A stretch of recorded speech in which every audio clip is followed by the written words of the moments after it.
Hey, peeps. Hi. It's us. It's Rita. Well, this is CW, in case you're confused. No, I'm CW. Oh, Can't wait. Now we're all gonna get mixed up. Yeah. Even me. Good day. Hey, first off, we highly recommend that you listen to part 1 before you listen to this half of the interview. If you've ever wondered what it's like to work in the rock and roll business at the highest level, our next guest has the answers to those burning questions. Paul Rappaport started out as just a regular guy from Southern California, someone who loved legendary concerts and played guitar in his own band. But as fate would have it, a recommendation led him to apply for a college rep position at Columbia Records, and he only moved up from there. In this episode, Paul tells incredible stories about the Rolling Stones, Ron and Keith, David Gilmour, and even more. Paul has just released his critically acclaimed book, Gliders Over Hollywood. And without further ado, let's welcome our special guest for part 2, who logged 33 1/3 years at Columbia Records, Paul Rappaport.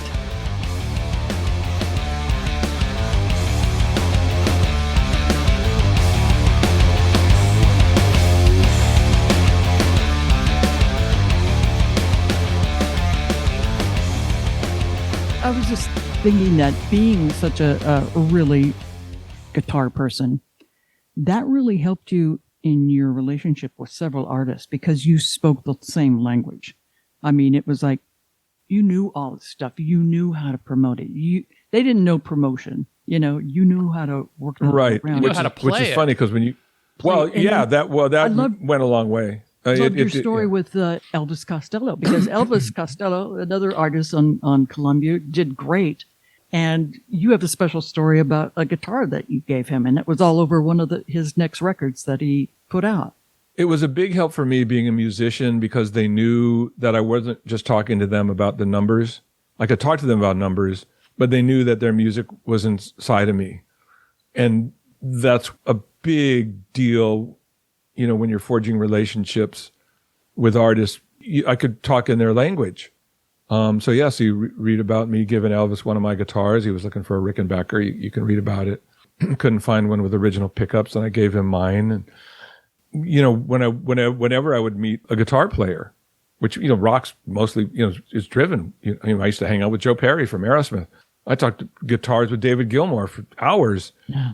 Ron Wood. I mean, it's cool also because you're not just seen as a suit. Like I could go to a party that Ron would be having. Here's a funny story that's not in the book, somewhat confessional, I guess. I was staying in a hotel on Madison Avenue, and I can't recall the name of the hotel. It was like the New Hip Hotel at the time. Because when we first, Sharon and I moved to New York, they put us in hotels until we could get an apartment. And 7 a.m, I get a phone call. It's Ronnie Wood. And I know something's weird because Ron Wood doesn't call you at 7. Say 7 p.m. Yes. So I guess, right. Unless he's still partying. That's exactly what's going on. Yeah. Rap. What? It's Woody, because it's his nickname, Woody. Hey, Woody, how you doing? I'm doing great. Guess what? I'm in your hotel. Great. I'm happy to hear that. I'm having a party. Now, I realize the party didn't start at 6 a.m., right? I realize the party's been going on since 7, the night before. I'm having a party. You should come up to my room right now. Okay. I hang the phone up. Sharon's laying next to me in bed. Sharon, you don't want to go to a rock and roll party in Ronnie Wood's room now, right? She's looking at me like, yes, you're fucking crazy. It's like, no, I don't want to do that. I said, well, I kind of have to because, me and Woody were buddies. I said, so I'm going to do that. I'll meet you back for breakfast. She goes, great. So it's a hotel. I'm in my stocking feet. It doesn't matter. I'm just in a t-shirt and jeans and stocking feet. I'm just going to go to a rock and roll party. I might have been in bare feet, probably. Open the door, and it's everything you think it is. You can hear it down the hall, right? Music's blaring. People are dancing.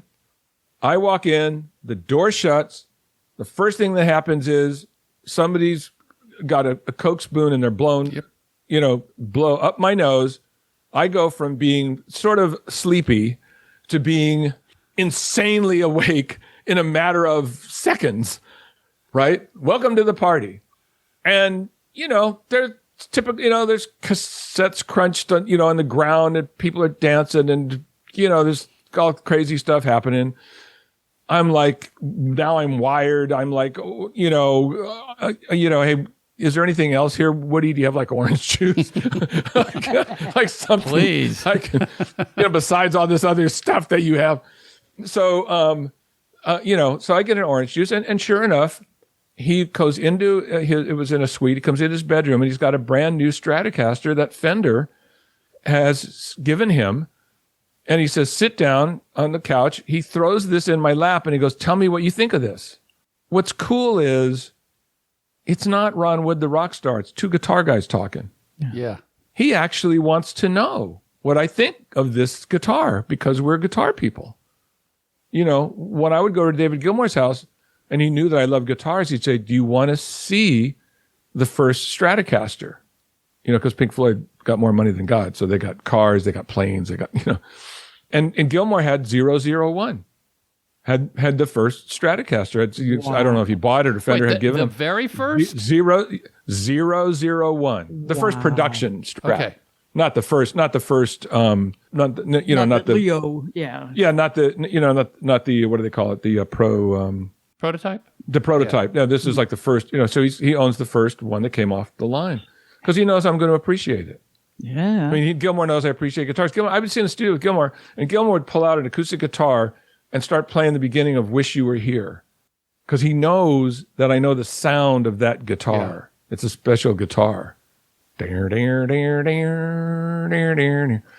it not an acoustic? Yes, it's acoustic, but yeah, I know, but I look at him and I go, that's the guitar. And he'd get a big smile on his face and go, yeah. Because he knew I get a kick out of it. So it's like a club. So yeah, so being a guitar player, you sort of have entree into that world. And, you read in the book about, Keith giving me a guitar lesson because he was happy that I was into the Stones and that I played Stones covers. And he knew that my band in high school couldn't get it right because we weren't in the tuning that he's in this G tuning. You can read about it. It's a special G tuning. Every Rolling Stone hit record is in this tuning. Even his solo records, Take It So Hard, is in G tuning. It's a special open, it's 5 strings. You don't even use the top string. Yeah. And you can, it's guys get, imagine me. Okay, I'm a kid, 17 years old, learning how to play guitar. This guy means the world to me. And now I'm sitting in front of him. He's going, look, man, you've got to get into G tuning. Look. He's so excited as a guitar player. I get chills thinking about it. Like, just what a gift. Like, here's my hero, and he's going to give me a guitar lesson so I can learn how to play how he does this thing, his secret. What about the gift, though, that Gilmour and Mason gave you? Oh, my God. Well, that's the best gift I ever got. My God. Ever. Yeah, that's the best gift I think I've ever gotten in my life. And I've gotten some nice presents, right? Yeah, so again, comes back to the family and being a part of a gang and people working closely together, right? So since Wish You Were Here, I'm their guy. Because Pink Floyd sells most of their albums on rock radio. Yep. Every once in a while they have a hit single, but they don't write hit singles. Yep. They luck out with it. It's not like they sit down to write a hit single. So if they have a hit single, God bless them, they sell more records. But I'm really their guy for all these years to help promote them and their music. So as you read, after the Momentary Lapse of Reason tour, I get a call from England. Well, we have a Christmas present for you. It's also a present. We just want to thank you for everything you've done for us. I say, okay. I don't need a present, really. Just thanks. I'm not a present. I don't need you to give me a present. No. We got this present. You read about it in the book. And they say, we want you to come and play one song live with us. And I'm going, oh, because Gilmour knows I'm a guitar player. So I say, oh, you mean like at a rehearsal? Yeah, that would be thrilling. And they go, no, proper gig, like live. I'm saying, you mean like be in Pink Floyd, like for real, like in front of people? Yeah. And I think, wow, okay. And I just think it's a gesture, as you read. So I go, okay, great. And I hang up the phone. And 3 months into the next year, in March, I get a phone call from the manager. The guys want to know if you're coming. I said, what are you talking about? To play with the band. Because we finished our dates in the States. So if you want to play with the band, you have to come to London or Russia or France or somewhere. And I'm like, was that real? And he goes, yeah, of course that's real. I said, well, I just thought that was a nice gesture. I said, because Steve O'Rourke is a friend of mine. He's passed now, but he was their manager. I said, well, Steve, I'm not a poser. Like, I don't, he goes, no, you idiot. He goes, don't you get it? Gilmour knows you're a guitar player. You're going to play in Pink Floyd for one song. For real. And then I was like, holy shit. My God. I mean, I'm getting chills like, again. oh, okay, sure. So it's a long story. I wrote about it, how it came about, and I wrote about it, the experience of it minute by minute, because I wanted any guitar player out there or any rock fan to know, what is it like to play live in Pink Floyd? What does it feel like? What are you scared? What happens on stage? What are the things you have to watch out for? Do you get a sound check? What do you sound like? What do the people look like? What's the experience? I wrote it minute by minute because I wanted you to be there. Like, I wanted you to have the fun that I had. And as you read in the middle of the song, there's a breakdown where there's place for lead guitar. And Gilmour plays this lead lick and turns around and motions his finger at me, which in guitar speak means you answer. So he plays this lick, right? I'll never forget that lick as long as I live. So he motions, and so I turn the volume up on my guitar, and I go, next thing you know, we're trading licks. Oh, my God. And I'm sitting there, and for a nanosecond, because you can only do this for a nanosecond, otherwise you'll mess up. For a nanosecond, I'm like, let me get this straight. I'm live on stage at the London Arena in front of 15,000 kids playing Run Like Hell, and I'm trading licks with David Gilmour? Are you fucking kidding me? And my brain explodes, right? Yeah. And then I have to. Yeah. Yeah, and then I had to get back into the song because otherwise you'll mess up. I'd rehearsed the song a bunch because I wanted to play well. And all through the song, Gilmour's running back. He's having a lot of fun because he knows I'm having a blast. He's running up to me going, rapper, drill him, let him have it. I'm like, Dave, shut up, man. You're going to mess me up. I need to play well.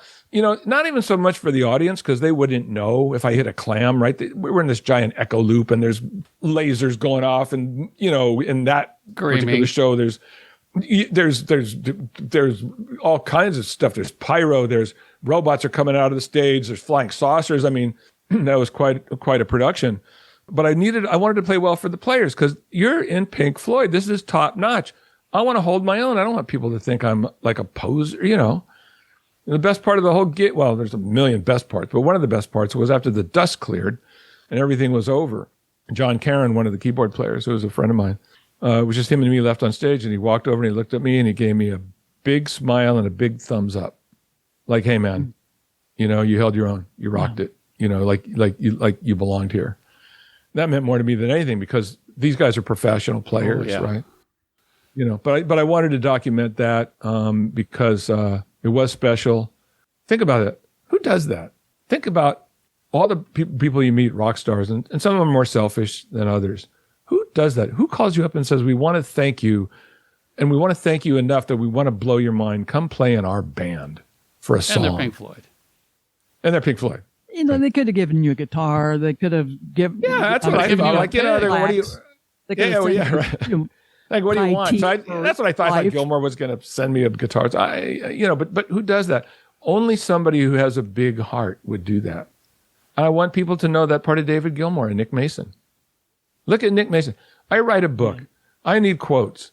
I write to Nick, blah, blah, blah. I need a quote from my book. Is it something you would consider? Do you want to see what I wrote about you? Do you want, in a week, I get a quote from Nick Mason, which is the greatest quote. It's on the back of the book, it's short. And then when you open the book, it's the longer quote. If I didn't get any other quotes, I didn't need any. That's Nick Mason. Yeah, he's a rock star, but guess what? Big heart. Hey, Rap, thanks. You need something? Sure. Elvis Costello, quote in a day.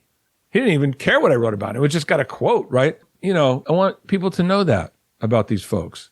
Because the people who read this book are rock fans. And they need to know that these people, that some of them are really special people. And that those are the kind of relationships that mattered, that made my life certainly special for 30 plus years, working at Columbia. Yeah. I mean, yeah. I wanted to show you something, Paul. Oh, this is the best. We go back real quick to Pink Floyd at KLOS when they painted the building pink, and I had my wall album. It was Charlie West, by the way. Charlie West was the program director at that time. Not no Eric relation to Furlong. me. Yeah. Charlie West. Wait, I remember Charlie. I remember all the program directors. Yeah. So I asked David to sign my album, and you can kind of tell that he was still a little bit grumpy with Roger, as he was kind enough to scribble out Roger's signature. He scribbled out Rogers. Yeah. So much. He scribbled out Rogers. Wait, but Gilmour signed it as Gilmour, right? No, he signed it. Yeah. Oh, okay. He signed it down there, but beforehand he. But Roger had signed it at another time. I think at Rockline for you, right? Yeah, I think. And so he's showing him at KLOS this thing that he wants him to sign, and it's like, fucking. He's Roger, grabbing a couple different pens, making sure he can find a good one to scratch out Roger's signature. Roger, yeah. He's it's look at these guys. It's documented. It's rough. Yeah. But I'll show you something interesting about that album cover. But hold that album cover. The front or the inside? Just the front and the back. Okay. Turn it around. What do you see on the front and the back? Well, we could say bricks, so we're going to be that generic. Okay, so we're talking about the wall album. Yeah, just so for people listening. And all you see is bricks, right? You see the wall. For the most part, yeah. Other than the barcode or something, sure. Yeah, but you do not see Pink Floyd or the name of the album on there, right? Okay. Little known fact, we had a big disagreement with the band because they wanted their album. They're very artful. One of the other, I wanted people to meet Storm Thorgerson in my book, who's their graphic designer. Good story about him in the book, by the way. Yeah, he's genius, right? They wanted to release this album just as you see it, with no name, no Pink Floyd, no title, just the wall of bricks. And I remember being in a meeting because the salespeople said, we can't do that. No one's going to know, that this is the new Pink Floyd record. Now, I'm me, and I'm in this meeting saying, oh, I guarantee you, everyone will know. That is Pink Floyd. You will not. We're gonna sell 4 million records. Is it? No one's not gonna know. It's a statement, like the Beatles' White Album. Everybody's gonna know. But the salespeople they just couldn't take it. They just, no, we can't do this. It's too important. We had to make a deal with the band, which is another thing you read about in the book, which is interesting. You get to know how it is to negotiate with Pink Floyd. We want this, but we can't have this, but can you give us this? You read about how this, takes place between record people like me and a band. So the deal was, tell you what, let us, on the shrink wrap, which is the cellophane that goes around an album, we're going to put Pink Floyd and The Wall, the title of the album, on the shrink wrap. When people tear off the shrink wrap, which everybody does, then the album cover will be exactly as you want. So can we compromise? And they said, okay. Because Storm had a lot of input on everything they did when it came to the artwork, right? Because it was mostly all his artwork. Storm had, I think, had the last say. I mean, you actually read the story in my book where he calls me up, drunk, telling me that we have no right to use any of this art unless he approves it. The conversation's worth reading. And that was for the Division hysterical. Bell, right? I think. It was, yeah. And the blue. I need 5 shades of blue. Yeah. No, he wanted a special blue. I mean, but no, he was and Pink Floyd's like a big family, and everybody has a different department. And at the end of the day, Gilmour's going to make the decision. Nick Mason's going to make the decision. Roger Waters, the manager. But these departments are all let to do what they want, so they do it well, right? It's like this big democracy, that's this floating family village of people that make this happen. So no, he would have been, and somebody had to go back to Storm and say, listen, we need a compromise. 'Cause sometimes when you're working with an artist, you're like, look, we can give you this, we can give you that, but can't, you have to let us do this. And so there's always a compromise that you get to. And sometimes, the artist is unhappy, and sometimes the record company is unhappy, and that's just the way it is. But mostly you meet in the middle because we're all trying to do the same thing. So yeah, again, another person that that somebody who's listening to this, podcast, and if you're a rock fan, Storm Thorgerson is probably responsible with his partner, Poe Powell, with a company called Hypnosis. They're probably responsible for 80% of your album collection covers. If you have an album, if you still have albums and you have those covers, 80% of them are done by Hypnosis because they were the best art people for covers. And so it's not just all the Pink Floyd covers. It's, the Led Zeppelin covers.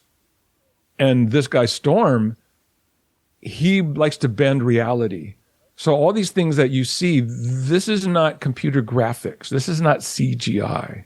If you see Houses of the Holy, that's not a computer-driven thing. Those are kids dressed in costumes climbing a rock face somewhere in Ireland.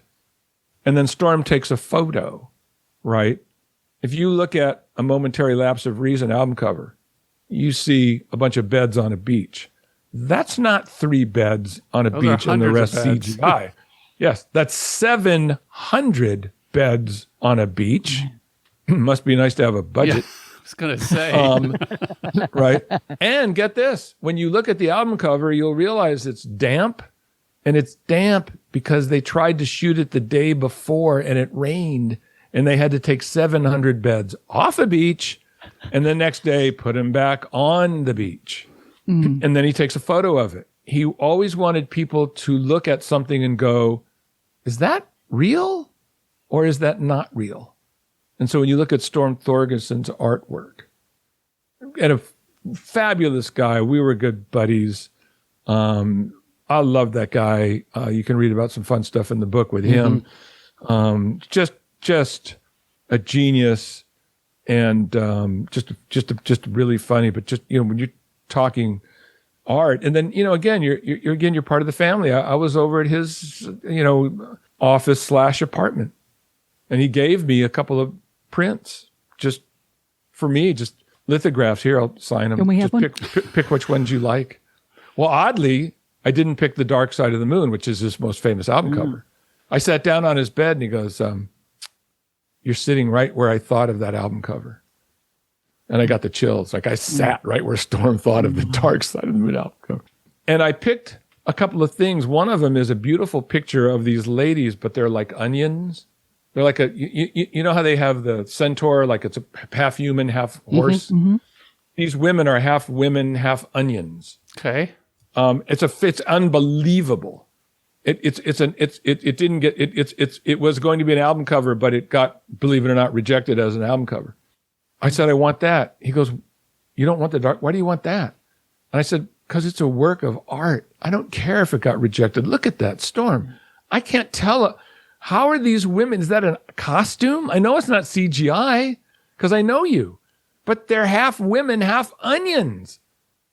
Like big onions, like, floor to the ceiling, like human size onion. How did you do that? He's like Snickers. He's not going to tell you how he does it. Hangs in my living room. It's That's gorgeous. Cool. It's just, but he's that guy, So I wanted people to know him. I don't know. I really don't know if there's another book like I've written, because when you read artist books, I love reading artist books. I'm reading Mike Campbell's book right now for anybody who's listening to this. If you want to read a great book, Mike Campbell from the Heartbreakers, go get his book. It's a fabulous book. You learn a lot. Very humble. So you get his perspective. If you read Keith's book, you get Keith's perspective. Or you read Bruce's book, you get his perspective. I don't know that anybody wrote a book that just captured a lot of stuff. Yeah. Here's early FM radio. Here's the times. This is what I'm living in. This is what I'm seeing. Here's what it's like to work for a record company. Here's what it's like what is promotion like? How do I think about promotion? How do I even do it? Here's these bigger than life promotions here. How is it to be a salesman? How is it, to be, on tour, with the Stones? And what is it like if you're, Jim Ladd and you're on tour with Roger Waters? All these themes. I wanted to grab it all. It was so special. You guys lived through it. Yeah. It's how special is the 70s, the 80s, and into the 90s. It's so special. It's so magical. Is somebody, I'm the guy that got the call, great, but somebody had to write about it. Somebody had to put it all down so that somebody can get a big glimpse of, oh my fucking God, are you kidding me? It was great times. You know? It's a really great book, great read. I do want to commend you on when you were writing about going on stage with Pink Floyd, because it was that almost second by second where my heart started racing as you got closer to going on stage. And I kept thinking, do you remember this? Do you remember, like, are you so nervous beforehand you don't even remember the concert until maybe you got on stage, and then you might remember part of that? That's just how I was reading into what I would have felt. I think I'd be just like... Well, I mentioned before, I'm blessed with a photographic memory. All of this book, these conversations, they happened years ago. Yeah. But I remember the exact conversation. I remember the room I'm in. I can describe the stage of Pink Floyd to you right now. I can describe how I felt, what I'm feeling. I can describe dinner with Mick Jagger. I can tell you what he had for dinner. I can tell you how he eats dinner. You want to know how Mick Jagger eats dinner? Yeah. He's one of these guys that uses the knife, like, to help move the food Under over the with fork? the fork. Yeah, there are people that do that. Why do I remember that? He had fish. I can't, You were a witness to. I mean, so these things help me, to answer your question, these things help me write the book because I remember the rooms I'm in. I can see their faces. I can envision the conversations, the what their clothes they're wearing. It's uncanny. They're like little movies in my head. And when I started to write the book 6 years ago, I figured, boy, you better start writing it now, because none of us know as we get older how long will we have these memories. Exactly. But I still have them as I'm talking to you. And you could ask me about another band and another thing, and I'll go, oh, yeah. I just see it. I do want to ask one more question, though, before we get into the bonus round. Yes. What is your current day feelings about radio and records?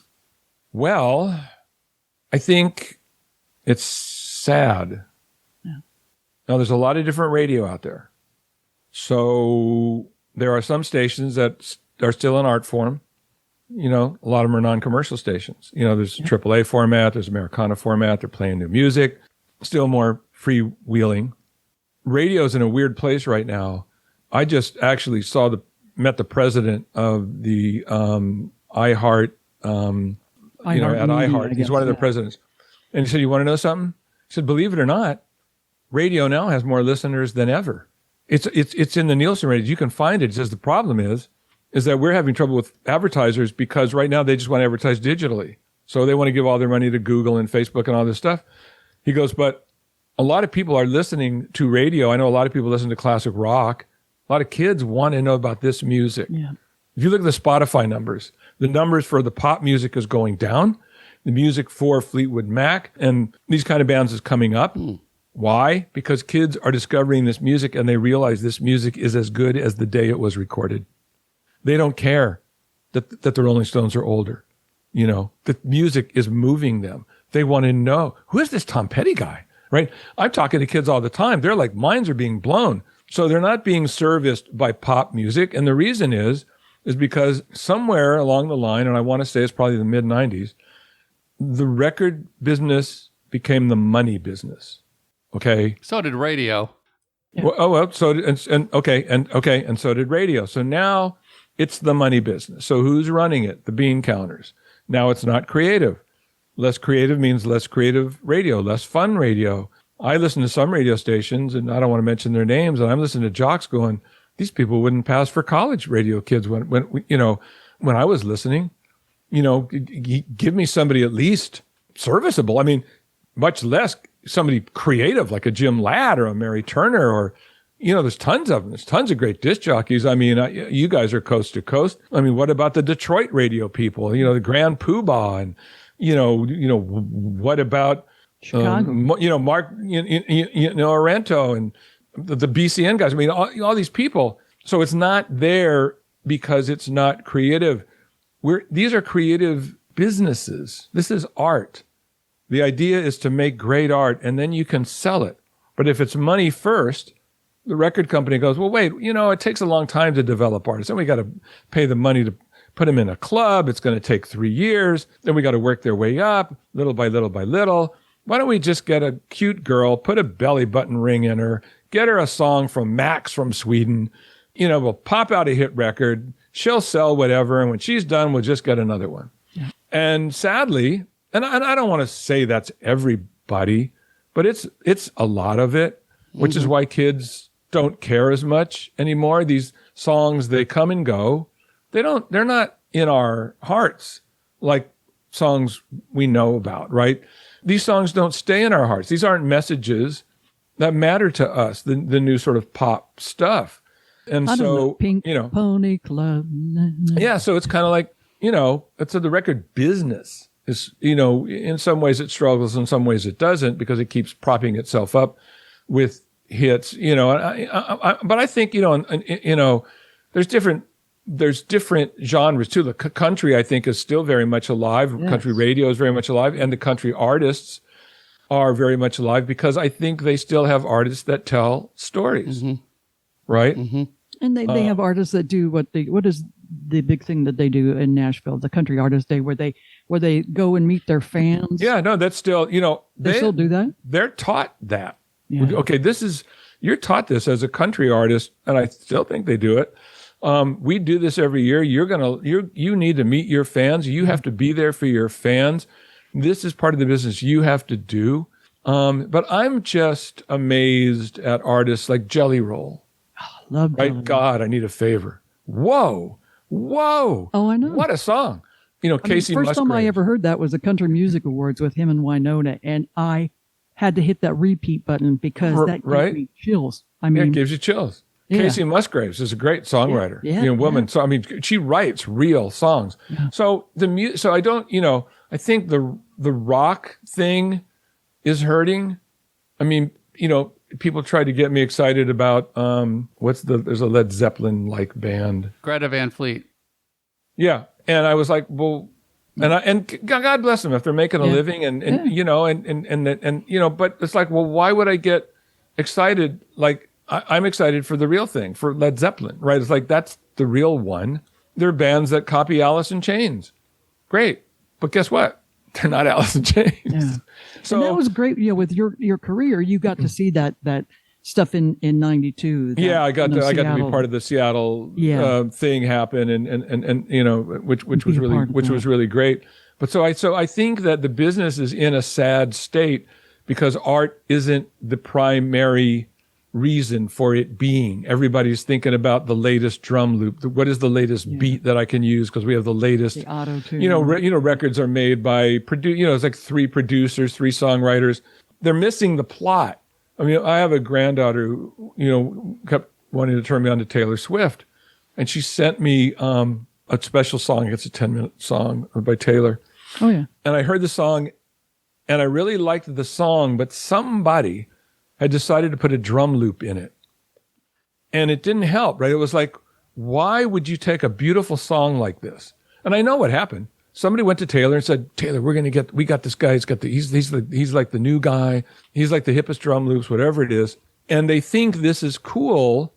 And I will say this about Taylor Swift, her new album, I mean, I don't know why people don't like it. I think it's refreshing because it's not all overproduced. You can hear songs. It's like, there's a lot of good stuff on this new album. But this particular song, I was like, oh man, I know what happened. But the problem is it didn't serve the song. It didn't help her lyrics. When you talk about art, let's talk about drummers. Liberty DeVito would ask Billy Joel, what's the next lyric coming up? Because he's going to play a certain fill that's going to accentuate that lyric. Ringo Starr is a genius at it. All those Beatle records. He knows when to lay back. He knows when to do this. Charlie Watts, same thing for the Rolling Stones. These guys are musicians. They're not just keeping time. They're not drum loops. They're humans. They're like, okay, this is where this belongs. This is what our business is missing now. Because if you have 5 producers and 3 songwriters and a drum loop and a beat, where's the soul coming from? Where's the heart? Where's the, there's these great writing in the scriptures. What comes from the heart goes to the heart. So if you have something from your heart and you put it down on tape or digital, however you get there, it goes to someone's heart. But there's no heart in a drum loop. Yeah. I mean, I'm listening to this Taylor Swift song. It sounds like Chinese water torture. It won't stop. It's like, stop. I want to hear the song. So I listen to Taylor's new album. To me, it's like a sign of maturity. It's like, whoa, wait. She's going to do something else. She's an artist. She wants to do different things. But the pop stuff comes and goes. It's like cotton candy. You eat it, you're happy with it for, however long, and it goes away and nobody cares. And then the next one shows up. So, I think if people want to get back to art form and, I know there's an underground sort of rock thing happening and an underground singer-songwriter thing happening. I do see a lot of new clubs coming up with artists that are in them. And so I think there's hope. There's this new kid, Jesse Wells, he's politics. He's like, Bob Dylan-esque. He's singing about things he thinks he would like changed. I think it's amazing. This guy's not even playing a good guitar. He's playing a cheap-ass guitar called a Stella. It's the cheapest guitar you can get. But the songs will hit you smack you right across the face. Very meaningful. So I think there's a lot of music happening, but the state of radio, I got interviewed by the new KLO. I went to KLOS and got interviewed on the morning show, Heidi and Frank. Yep. And they were great. And Heidi and Frank are fantastic people. They still have a great show. And I did Breakfast with the Beatles with Chris Carter. What a guy, Yeah. But when I went into the new studios, you could tell that sort of like the bean counters are running it, because even though they have Keith Cunningham, he's really, good program director, they're not making it easy for him, right? The offices are smaller. It's not what it was.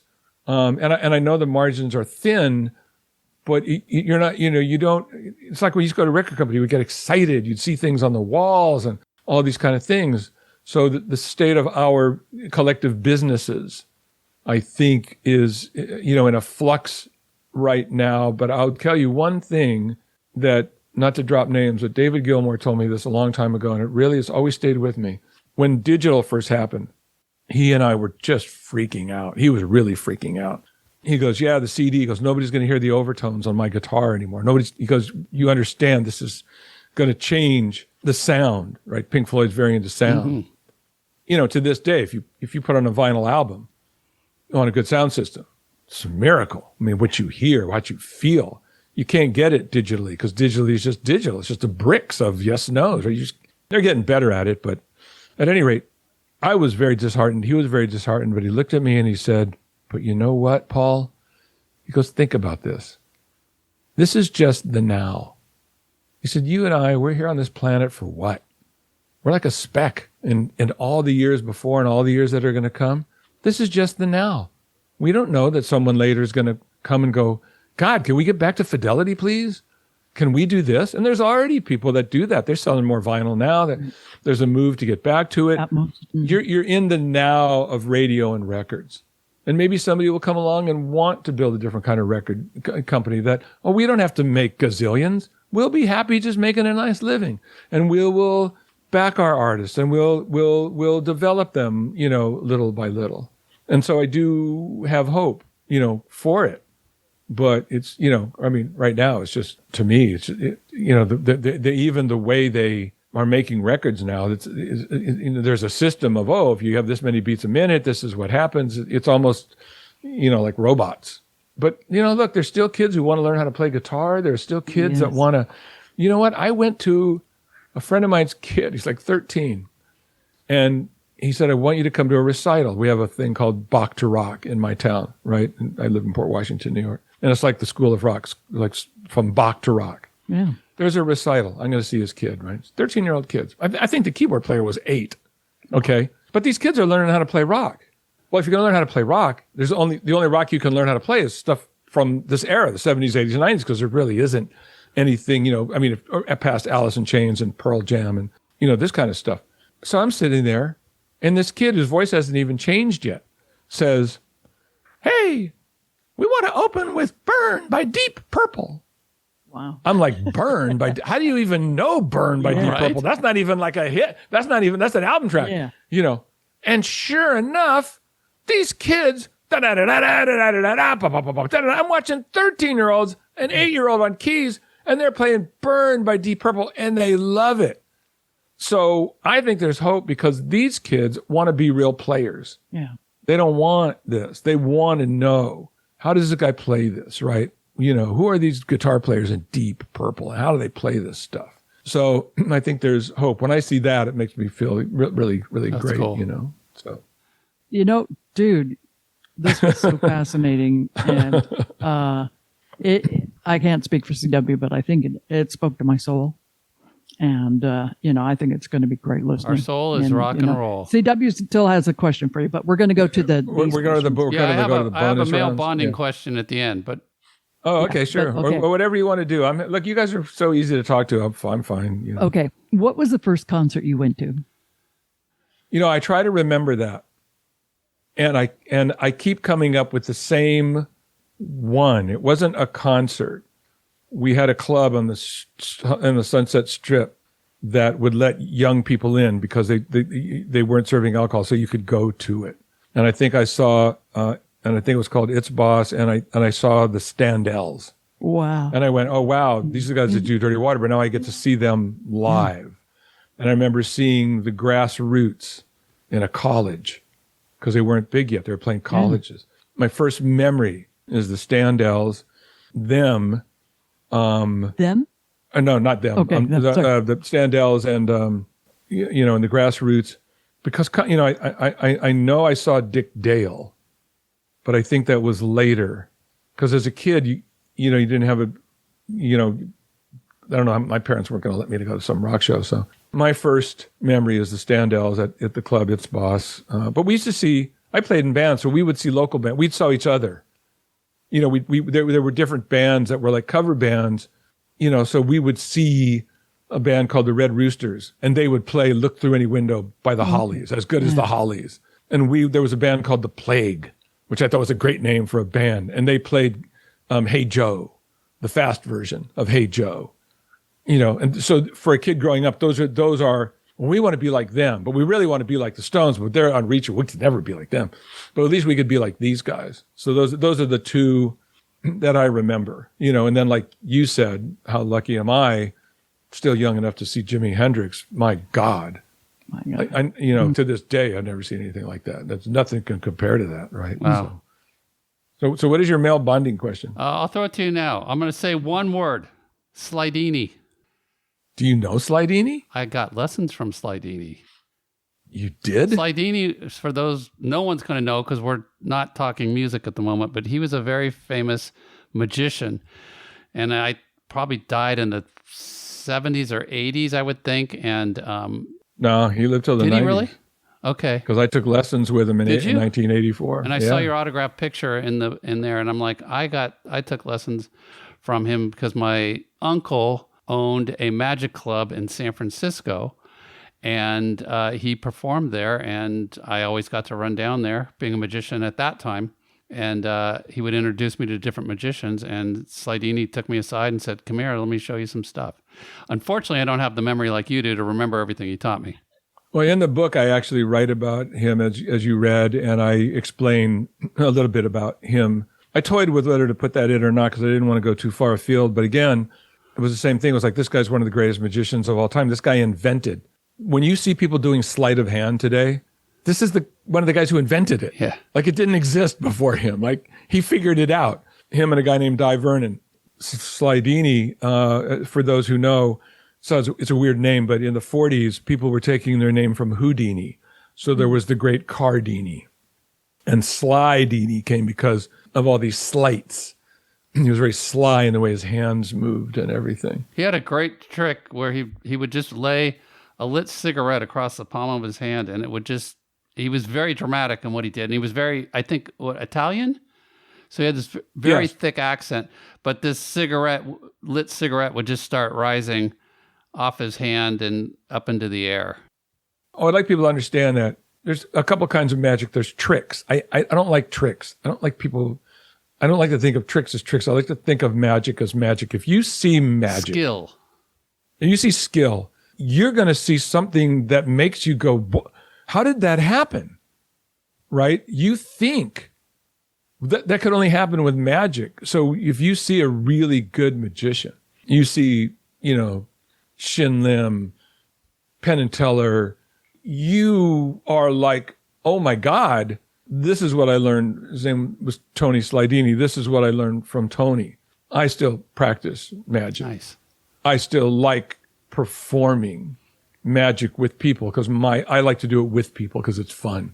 I'm having as good a time as you are, right? And now I'm blessed to have grandchildren. I have a 5-year-old granddaughter who thinks I'm a freaking wizard because shit's happening. She came home one day.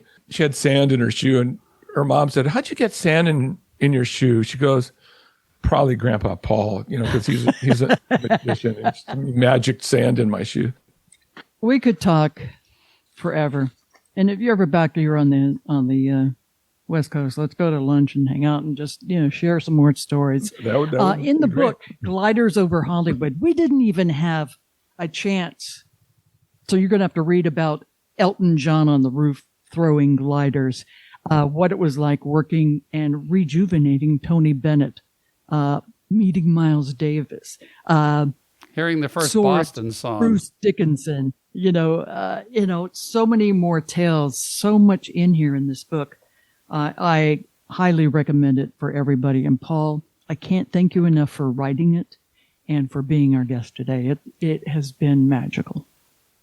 Thanks very much for having me. It's people like you that tell people out there about this book. And I just want to share all these stories with everybody. So I really appreciate you having me on. That's great. And where can people buy the book? Just Amazon or anywhere?